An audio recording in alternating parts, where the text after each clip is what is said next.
Marcus kept showing up early. Not because anyone asked him to, and not because he was trying to impress anybody. It was simpler than that. If he arrived with the parking lot still half empty, the noise in his head had fewer places to land.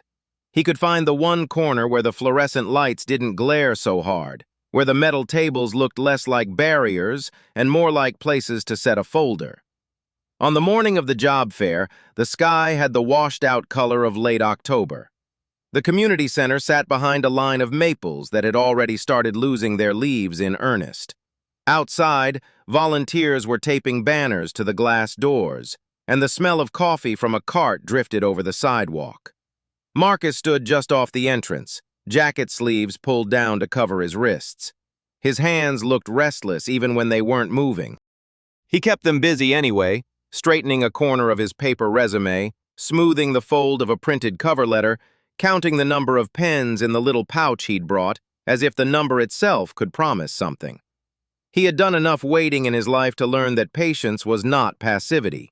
Waiting could be a job. It could be a way of staying prepared. He wasn't new to being looked through.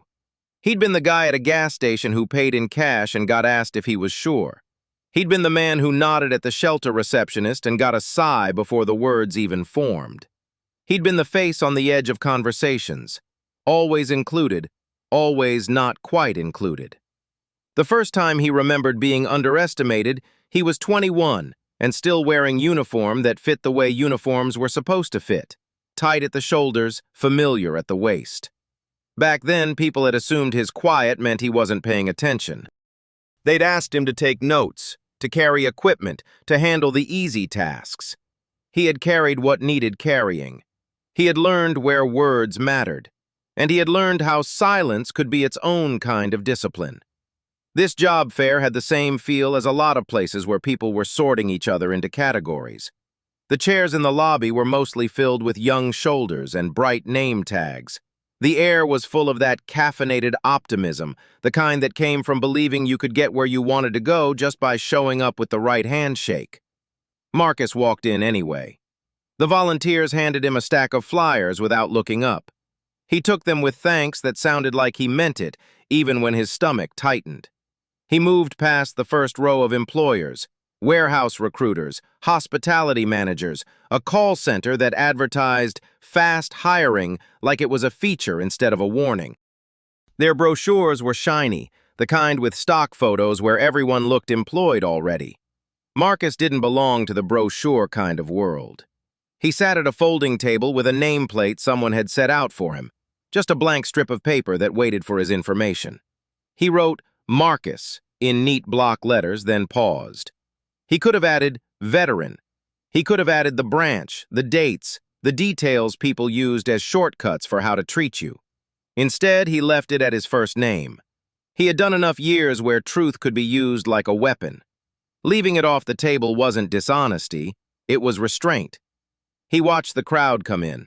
Some were clearly students wearing backpacks with college logos and sneakers still too clean to have lived through winter. Some were older, but they kept their eyes on the exhibitors like they expected to be judged from across the room. Marcus kept his gaze steady. He had learned that staring at people's faces invited their discomfort. He looked at hands when hands mattered, at the way they picked up a brochure, at the way they reached for a pen, at the way they said, "Sir," or "Man," like it was a test. A recruiter from a manufacturing company approached his table with a practiced smile. "Looking for something entry-level?" the recruiter asked. Marcus had a folder ready. He opened it at the exact moment the recruiter leaned closer, so the action would look like preparedness rather than pleading. "I'm open," Marcus said. His voice wasn't loud. It didn't seek attention.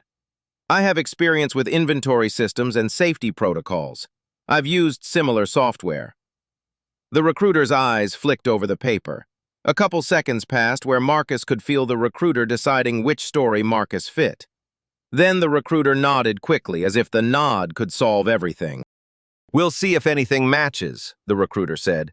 "Those systems, sometimes we need recent training.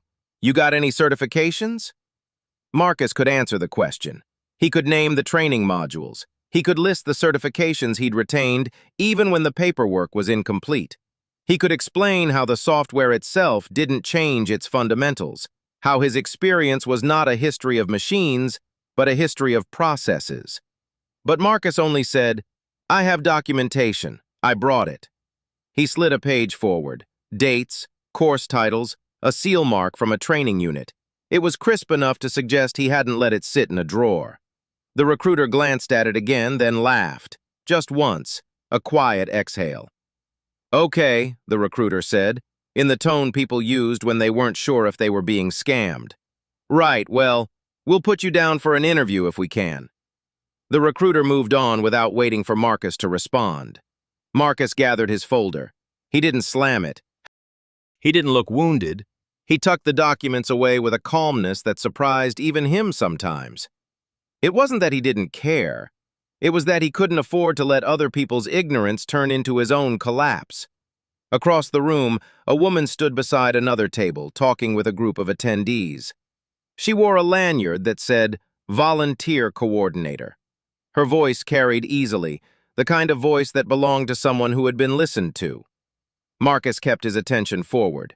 He didn't need help from the kind of person who decided whether you were worth looking at. Still, he noticed. He noticed her glancing toward his table more than once. He noticed her eyes follow his hands when he straightened his resume. He noticed her eyebrows lift, not in derision, but in a way that made his shoulders tighten. Later, he'd understand why. The job fair moved like a slow tide. Employers cycled through questions. Attendees turned in forms, got their information scanned, waited for callback dates printed on small white cards. Marcus filled out the forms when prompted. He wrote his own phone number carefully. He used the address where his mail could reach him, the place that wasn't exactly a home, but wasn't a fantasy either. At his table, he watched two young men argue about whether they should say they're flexible on the application. One complained about being told to dress professionally, and the other rolled his eyes. Marcus listened without joining. He didn't have the luxury of pretending professionalism was a style. It was a standard. When the lunch rush started, the community center filled with the smell of fried food from a vendor who hadn't read any instruction about ventilation. People ate with the kind of casual confidence that made their plates seem like proof they had time. Marcus ate nothing at first. Then he took a small cup of fruit someone had left at the edge of the refreshment table. He set it down half a second later, then reached again and took it, because his body needed to be reminded it still belonged to him. He ate quietly. He kept his back straight in a way that didn't invite pity. After lunch, the recruiter he'd spoken with earlier returned. Marcus already knew what the recruiter would say before it was said. "Hey," the recruiter called. "You know, I was looking at your resume. Your work history is kinda sparse. Did you have an employment gap?" Marcus did not flinch at the word gap. He had lived in gaps before. "I had a period," Marcus replied. "I can explain if you need." The recruiter held out a hand slightly, palm up, as if asking Marcus to hand over the explanation like it was a form. "Look," the recruiter said, leaning closer, "I'm just trying to place you in something. We need reliability. And you're—" The recruiter stopped, swallowed whatever word they were choosing. Marcus waited. The recruiter finished anyway, with a softer voice that still had edges. "You're not exactly recent," the recruiter said. "Most people your age—" Marcus didn't let the sentence turn into a fight. He said calmly, "My age is not a liability." The recruiter blinked. The crowd nearby shifted. People pretended they weren't listening, but they listened. That was one of the things Marcus hated, when truth became a spectacle. He reached into his folder again slowly. "I have a record. If you need it for placement, I can provide it." The recruiter's expression tightened. "A record," he repeated suspiciously. "Like discharge papers?" Marcus nodded. "I brought documentation," he said. "I'm not asking for special treatment. I'm asking for accurate information." The recruiter's face shifted through a brief range of emotions: annoyance, embarrassment, uncertainty. He didn't want to admit he'd judged. He didn't want to seem careless. He tried to regain control. "Okay," the recruiter said too quickly. "Well, do you have it with you?" Marcus could have said no. He could have told the truth another way, but he remembered something important. The record existed. The truth existed. If the crowd had been seeing him as a drifter, the truth wouldn't need performance. It only needed to be offered clearly. He pulled out a packet with careful edges. The folder wasn't thick, but it was organized. He presented it like someone offering a receipt, not like someone begging for validation. The recruiter looked at the packet without taking it.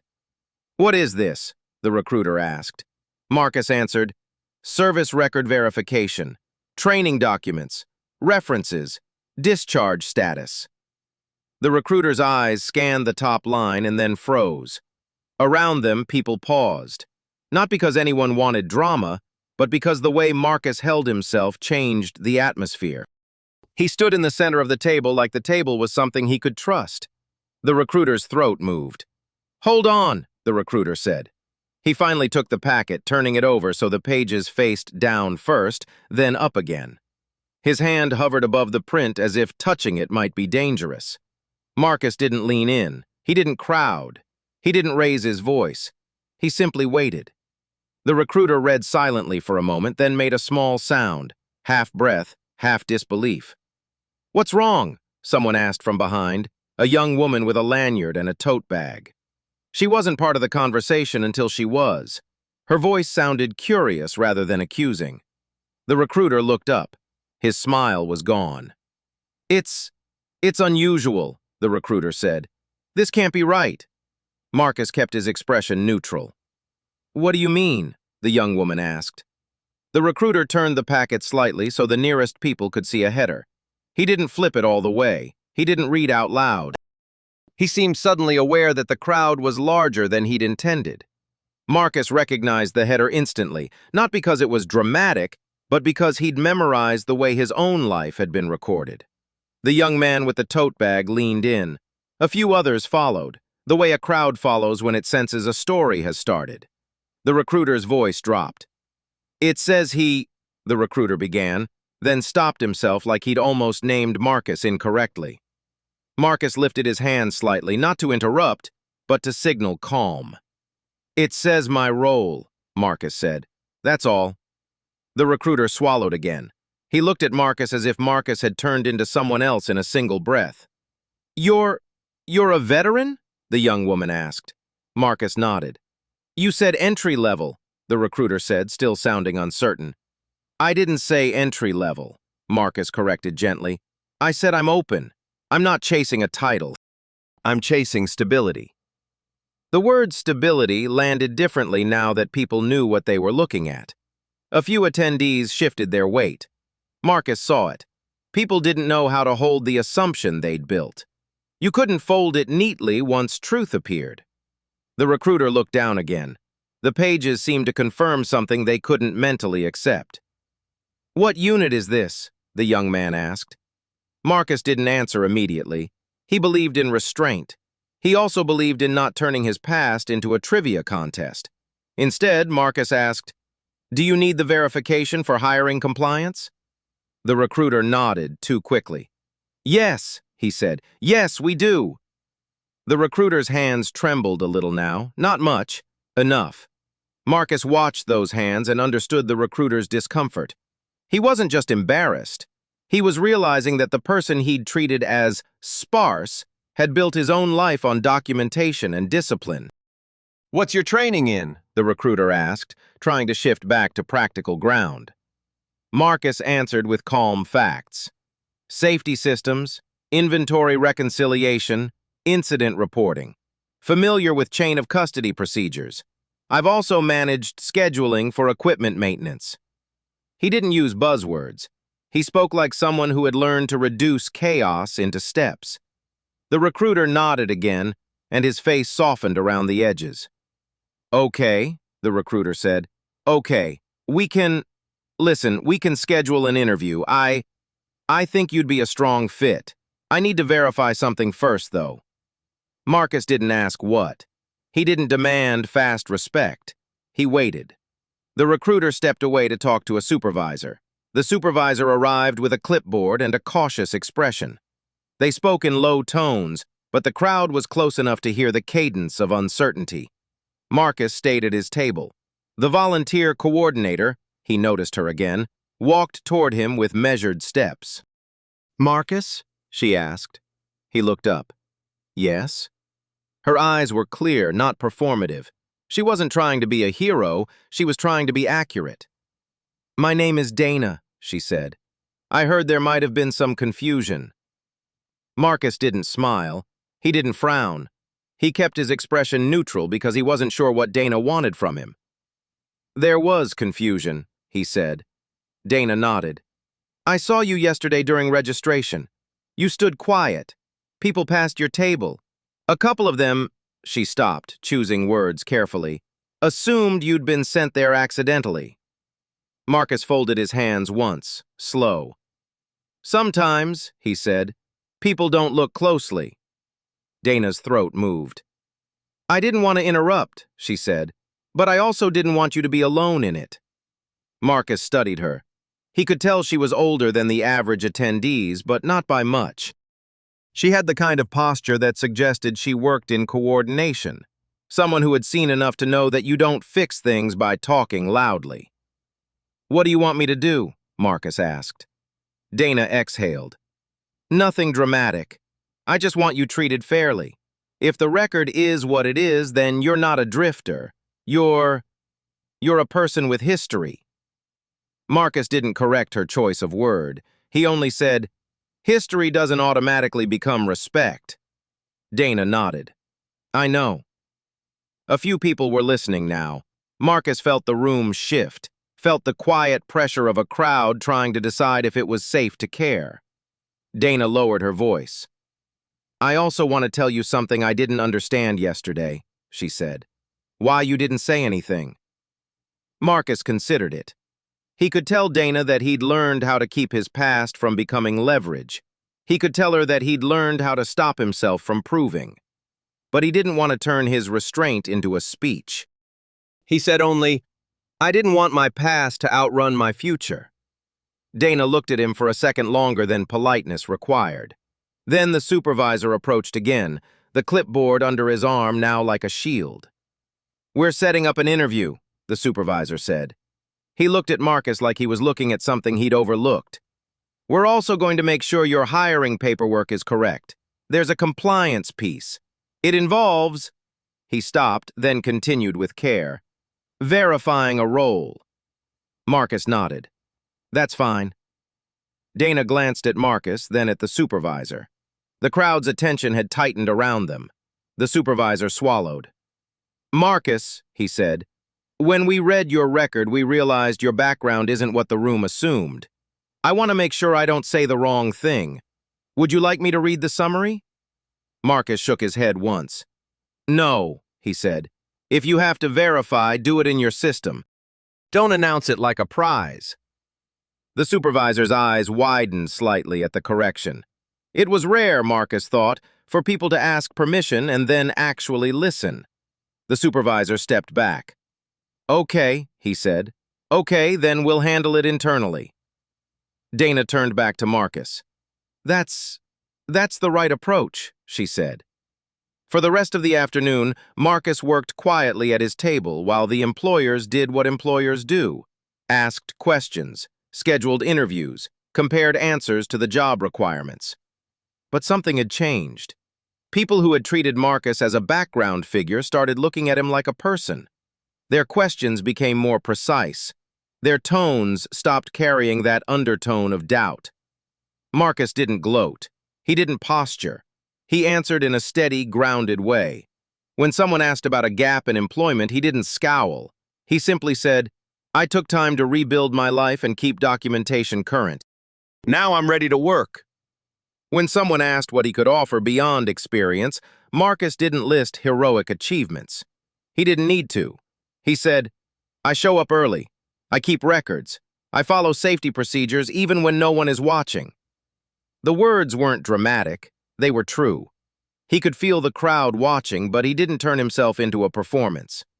Near the end of the job fair, Dana returned with a folder of her own, another stack of papers. She held it with both hands. "I didn't want to do this in front of everyone," she said. Marcus waited. Dana opened the folder carefully and pulled out a small card printed with a name and a number. "We received an anonymous note earlier," she said. "It mentioned you specifically. It suggested you might need a particular support contact, one that can help with temporary housing while you start your job." Marcus's stomach tightened. He hadn't expected help from an anonymous source. He hadn't expected anyone to be tracking him this closely. Dana continued, "The note was signed with a name that matches your record." Marcus stared at the card. He had seen that signature before, on a paper in his own history that he'd kept locked away.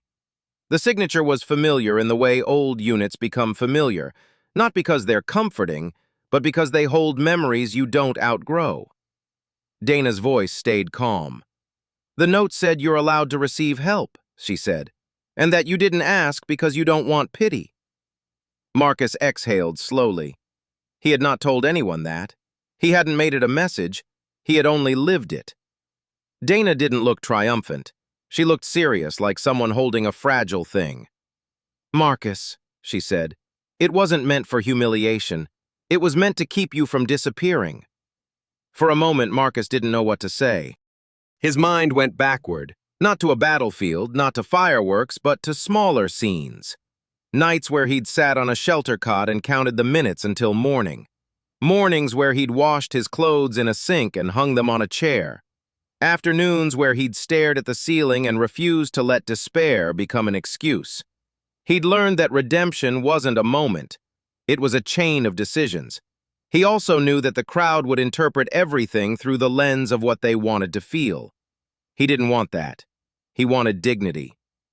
"I appreciate it," Marcus said finally. Dana nodded once. "I figured you would." Then she looked toward the employers' tables and the attendees forming lines for the last round of sign-ups. "Some of the people who were talking earlier," Dana said, "are still here. They're waiting for the next part. They don't know what to do with what they learned." Marcus turned his head slightly. He saw it. A few young faces watched him like he might vanish if they blinked too hard. Their expressions weren't exactly guilt. It was worse, uncertainty. They didn't know if they were supposed to apologize or if apology would make Marcus smaller. Marcus didn't give them a script. He didn't rescue them from discomfort by performing gratitude. He simply picked up his folder and continued preparing for the interview. Because the truth, his truth, was not there to teach everyone a lesson. It was there to be recognized. Dana stayed beside him while the noise of the job fair softened toward the final hour. She didn't lecture him. She didn't turn him into an icon. She stood close enough to be support without absorbing his moment. Then, near the exit, a commotion began. A man in a suit moved too fast through the crowd, waving his clipboard. He looked irritated, not at Marcus personally, but at a system that had been slow. "We have a concern with his verification," the man said. "We were told—" He stopped when he reached the table where Marcus still sat. The recruiter from earlier approached the suited man and spoke quickly. Marcus couldn't hear every word, but he caught fragments. Matches, internal review, compliance, signature. The suited man's face remained tight. Marcus stood when it was necessary because his body had learned that standing was sometimes how you insisted on clarity. The suited man looked at him. "Marcus," the man said, "we need to confirm something before the interview. The problem is the record indicates—" He paused. He glanced toward the crowd. People were gathering now with the instinct to see the end of a puzzle. The suited man's voice became more careful, like he was trying not to say anything that couldn't be taken back. "It indicates you were involved in a special assignment that should not be broadly discussed," he said. The word special created a ripple of attention. Marcus held still. He understood the temptation. Someone would ask for details. Someone would want the story. He refused that. He said, "You don't need details. You need confirmation for hiring compliance. I'm the same person whether you ask for details or not." The suited man's jaw tightened, as if Marcus had reminded him of a rule. "I don't want to embarrass you," the suited man said. Marcus nodded. "Then don't." The suited man looked down at his clipboard, then looked back up. "There's another issue," he added. "Your record shows a commendation that includes a letter. It's marked to be released only to the individual or to a supervising authority. Marcus's eyes narrowed slightly. He didn't fear surprise, but he didn't want the crowd to have a reason to treat him as a story. The suited man swallowed. I was informed that the letter exists, he said, and that it could be verified. Marcus kept his voice steady.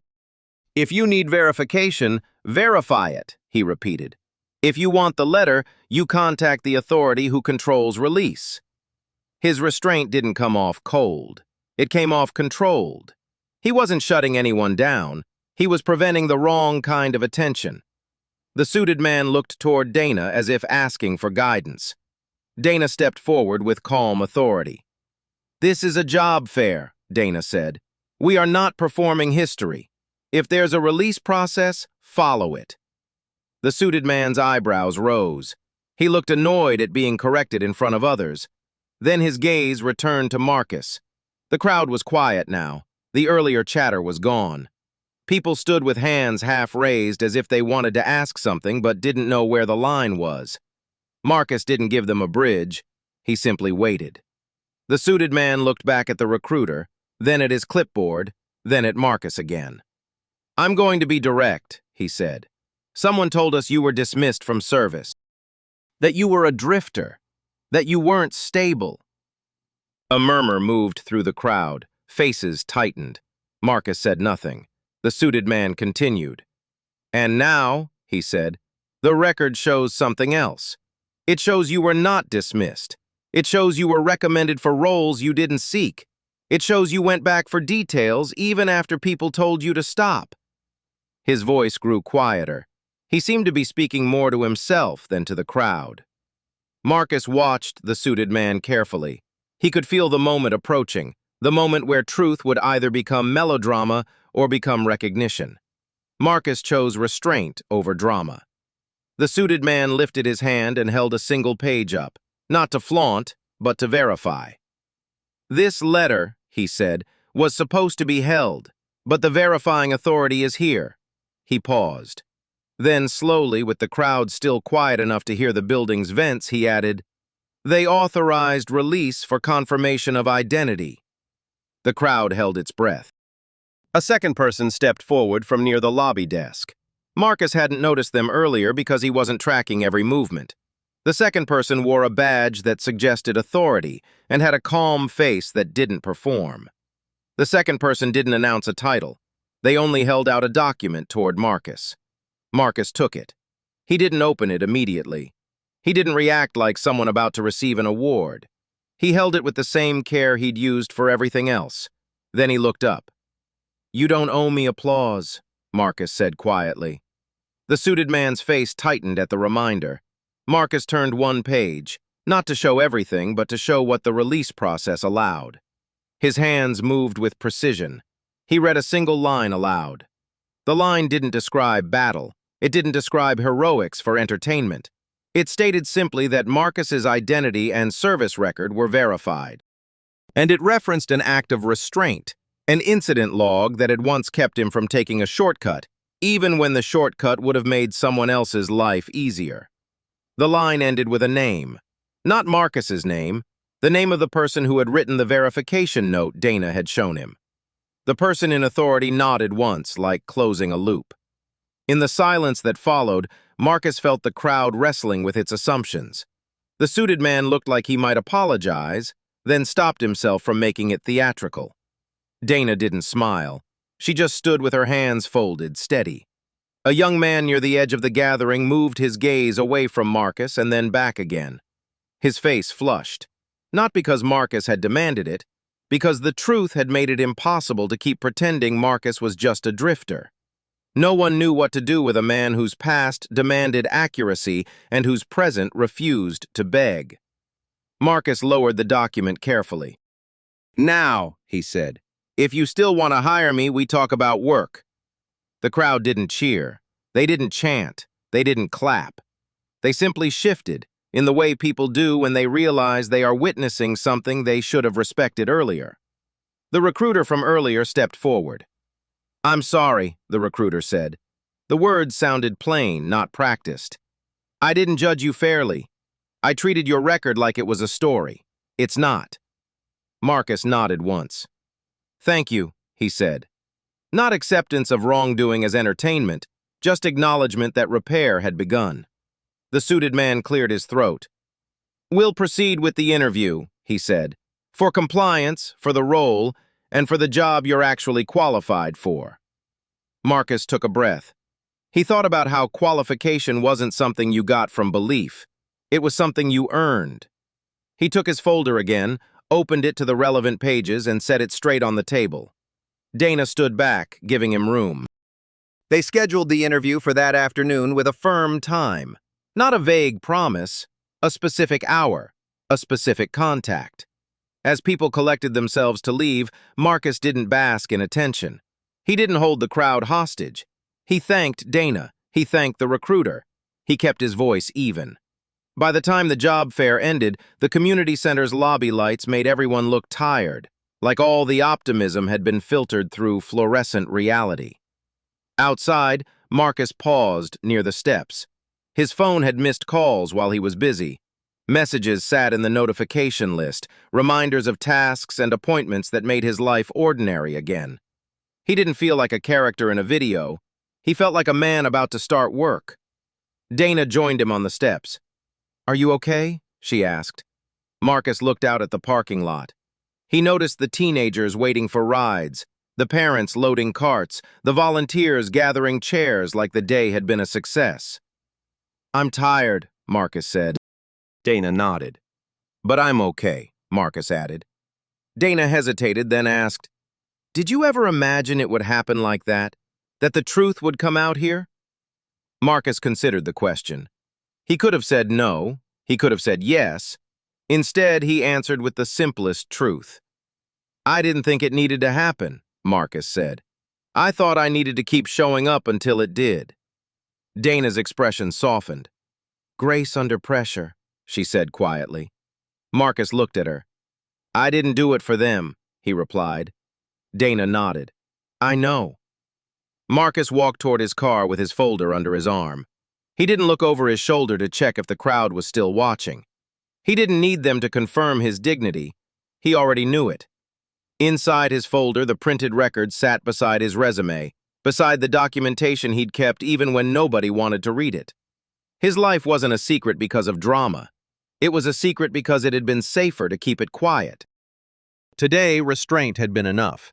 Truth, offered cleanly, had silenced the assumptions without demanding that anyone perform remorse. As Marcus drove away, he didn't feel like he'd been redeemed by a crowd. He felt like he'd been recognized by the world he refused to leave. And the most important part, what the crowd couldn't easily understand but what Marcus had practiced all along, was that redemption didn't require fireworks. It required accuracy. It required patience. It required staying human while being underestimated. Neutral studio background, soft lighting, photorealistic,